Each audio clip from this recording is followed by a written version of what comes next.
जो सच्चा ज्ञान दे उसका नाम सदगुरु है। और जो अगल बगल दिखावे, चमत्कार की बात केवल करे, झूठ केवल बोले, वही हमारा कल्याण कर देगा। चमत्कार दिखाने वाला, कबीर ने एक चमत्कार की बात पूरे जीवन में कभी नहीं किया, एक बात झूठ नहीं बोला। उन्होंने स्पष्ट कर दिया बीजक से, काहू के बच नहीं पूरे, काहू कारा माती, मान बराई ले रहे हिंदू तो रुक जाती।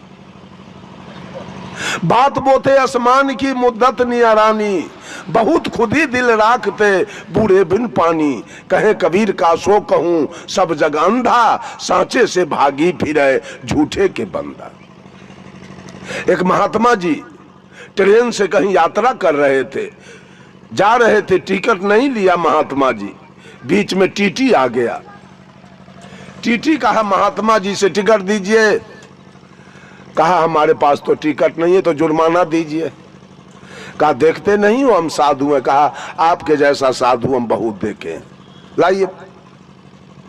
कहा हमको ज्यादा तंग करोगे तो हम शराब दे देंगे, कहा आपके जैसा बाबाजी हम बहुत देखे हैं, हमको शराब से डर नहीं है। आगे स्टेशन पर कहीं गाड़ी रुकी और टीटी महोदय ने साधु को गर्दनिया दे के उतार दिया, उतरो, उतार दिया। साधु जी जाके प्लेटफार्म पर बेंच पर बैठ गए। अब ड्राइवर साहब हॉर्न दे रहे हैं, गार्ड साहब झंडी दिखा रहे हैं और गाड़ी खुल नहीं रही। आधा घंटा 45 मिनट स्टेशन पर गाड़ी खड़ी रह गई। अब तो यात्री में हंगामा मच गया, अफरा तफरी हो गया। किसी को कॉलेज जाना, किसी को कारखाना जाना, किसी को बैंक जाना, किसी को हॉस्पिटल जाना, किसी को कुटमैती जाना, किसी को दुकान पर जाना है। सब लोग ने बारा बाबू से जाके कहा, बारा बाबू गाड़ी क्यों नहीं खुल रही है? तो बारा बाबू ने कहा देखो मैं लाइन क्लियर दे दिया हूं, सिग्नल हरा है, अब गाड़ी क्यों नहीं खुल रही है, हुआ क्या है, कुछ हुआ क्या? कहा हुआ तो यही कि टीटी महोदय साधु को गर्दनिया दे के उतार दिया, उस समय से गाड़ी नहीं खुल रही है।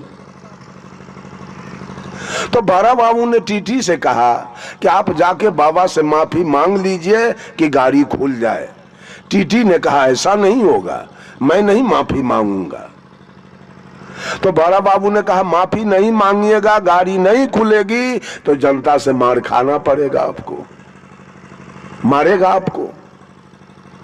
टीटी को भय हो गया, वो जाके बाबा का पैर पकड़ के माफी मांग लिया, माफी मांगा और सीटी दे के गाड़ी खुल गई।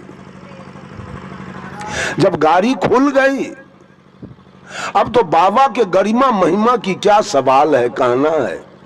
इतनी इनकी महिमा बढ़ गई, अब लोग जब इनका चेला बनना शुरू किया तो चंद दिनों में 1-2 साल बीतते बीतते 2-4 लाख चेला बाबा का हो गया।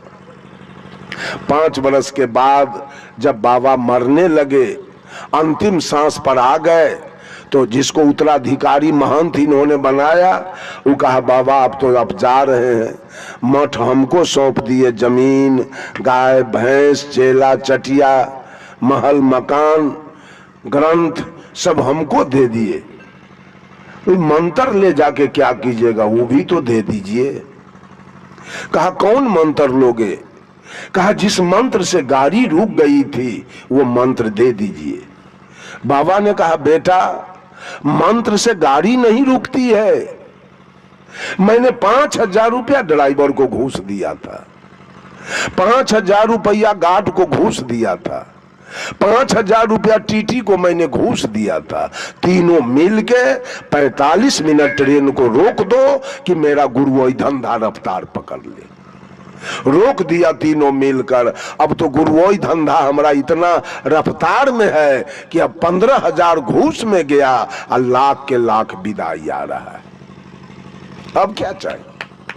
ये गुरु लोग चमत्कार दिखा दिखा करके, शीश के आंख में गर्दा झोंक झोंक करके अपना गुरु वही धंधा कैसे रफ्तार पकड़े, इसके जुगाड़ में चमत्कार की बात बराबर करते रहते। और अंधे चेला लोग भी इसी चमत्कार के पीछे। साहब कबीर ने कहा, तू कहता कागज की लेखी, अब मैं कहता आंख इनकी देखी।